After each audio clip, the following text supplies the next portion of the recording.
If you follow me at all, you know that I'm on a trip around the world, and I just recently left Dubai. I'm finally making a video. I want to tell you about why this place is just amazing and what I noticed and learned when I was in Dubai. Stay tuned. Welcome to the Light Circle Success Show with your host, Mark Yegge. Your gateway to a world of inspiration and empowerment awaits. We dive into powerful insights and transformative ideas to energize your journey to success. Ready to magnify your brilliance? Let's begin this adventure together.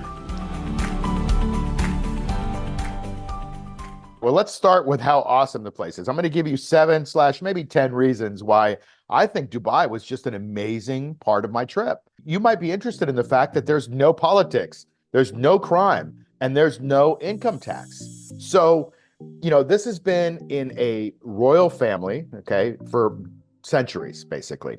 And it's one of 7 emirates, and they're all run by these royal families, or these tribes, I guess they're called royal families now. And the interesting thing is they said, you know what? And they discovered some oil, and they said, we want to make this like a global hub. How do we do that? Well, the oil afforded them the ability to say, we're going to bring some money in. How do you bring it? Like if you were the ruling family of a new country or a country, what would you do to bring in money? Well, money goes where it's welcome. I'll tell you what I would do. I would do what they did. They said there's no income tax on UAE income. How cool is that? Like money goes where it's welcome. So what happens when you don't tax something? Well, you attract big money in. The big money puts up buildings. The buildings employ people, right? Then people see all that going on and they need more buildings, and that attracts more money, and lots of stuff comes on, and that money moves around. And as it moves around, it creates this thriving economy. And our Western brains probably can't get around the fact that how do you keep an economy going if you don't tax it? Well, that's because our Western brains have been taxed since 1913. Before 1913, the United States didn't have an income tax, and it seemed to do pretty good for 130 years then. Why are we taxing so much in the US? They have no income tax, and this place is becoming the global hub for trade. Really interesting, right? But let's go with the fact like, okay, we got all this money come in. How do we keep it here? Well, let's create an environment where there's no crime. There's no crime, right? Okay, maybe there's some white collar crime and a little bit of corruption that I didn't see when I was there because I'm not in those circles. But there ain't no crime on the street. Like you can leave your wallet or you can leave your purse at a coffee shop, come back 2 hours later, and it's still there. The punishment is so big that people don't want to commit crime. Also, the statistic I heard from a local is that 90% of the people who live in Dubai are from somewhere else. And so they come to Dubai because of the opportunity, and they send money back home. And so they don't want to commit a crime and go to jail for 10 years for some stupid thing, because then their family will suffer back at home. So they will do everything to go out of their way to not commit crime. And so you don't have any crime. Now, that's what I heard from the street, but I can tell you, I didn't see anything, and you're probably not going to see any videos of crime. I don't care what the press tells you. I didn't see any homelessness either, by the way. And I think that's endemic in the Muslim religion. Like you don't let people stay on the street, you bring them into your home. That may be part of it. The other part of it is I don't think they allow homelessness. I didn't see any homelessness. I didn't see any begging. Pretty interesting. But I think it all goes back to the fact that this is a ruling family that's been around for centuries, and they're like a benevolent dictator. Now, you can put whatever connotation you want, but things seem to be going pretty well. And as a result, there's no politics. Imagine a society where you don't have to debate politics, where you don't have to sit through tons of commercials during the political season and see all those billions of dollars being spent to elect 2 people that are probably not qualified to do anything anyway. And if you've got, and this is a case for a monarchy or a benevolent dictatorship, if you've got people in charge that are doing the right thing, and you can argue that Dubai, with no crime, no income tax, and the rest of the things I'm going to tell you is doing a lot of things right, you create, why do you even need to have politics? Like how much more time could you spend on other things, fun or, business or doing other productive things rather than unproductive politics? I think that's pretty interesting. But on the other hand, it leads to my next one, which is no whining, right? It's not a negative culture. And what do I mean by that? Well, Dale Carnegie had his first principle in how to win friends and influence people.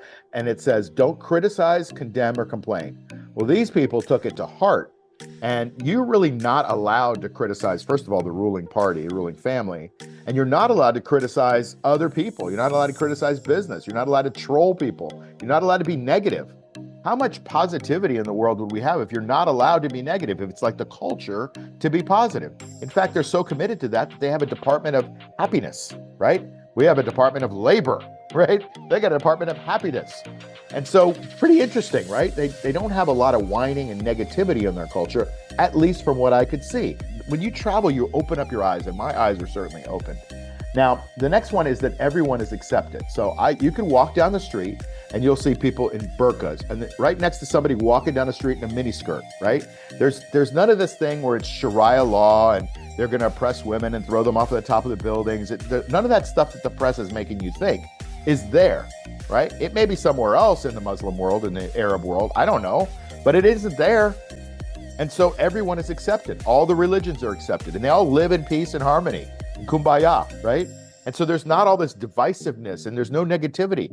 I don't know. I'm not saying, I'm just saying, right? It's becoming a global hub for business, right?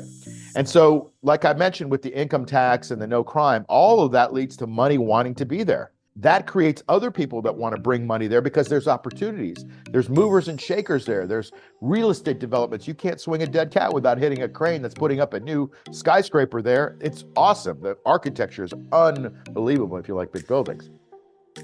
So there's a lot of opportunity. And the safety is amazing, right? Like, don't think that women are at risk or even men are at risk. Like, safety is ultimate there from what I could see and from what I've heard. And that's because crime is basically non-existent. The punishments are pretty high and they enforce their punishments. Anything goes. I didn't see a lot of restrictions on things. There's a lot of order in the society, right? There's a lot of order. So you don't see a lot of chaos. So I just came from Greece and Cyprus. There's a lot of chaos. I'm in Thailand right now. There's a lot of chaos here. In Dubai, everything's got an orderly thing. They got a really great metro system that comes on the minute, and they've got really organized traffic law. Everything's really well put together. They planned it extremely well. And if you look at the way they plan this thing, oh my God, they've created islands out of nothing, out of the sea. So you'll see islands, there's a development called the Palm. Wow, it looks like islands in the shape of a palm tree if you look from the satellites, right? It's amazing. They have something else called the World, where they've created different countries in the water on these huge islands where people are living and moving. It's really amazing, and it's really, forward thinking. And it all runs, by the way, as I'm going to digress here, on, they're in the desert. So they have these huge desalination plants that take the salt out of the water, and the water is so pure. And they know that in order to have a successful, thriving economy and society, you have to have great water, and they do. And the last thing is a little bit softer, right? It's beautiful. I was there in November, early December, and it's warm, and the beaches are convenient. There's a city, and then there's a beach right there next to it. It's all very convenient, and it's all very nice if you like both city and beach. There's a lot of really cool things to learn about when you travel. And I certainly learned a ton of stuff about Dubai. And I hope you found that as fascinating as I did.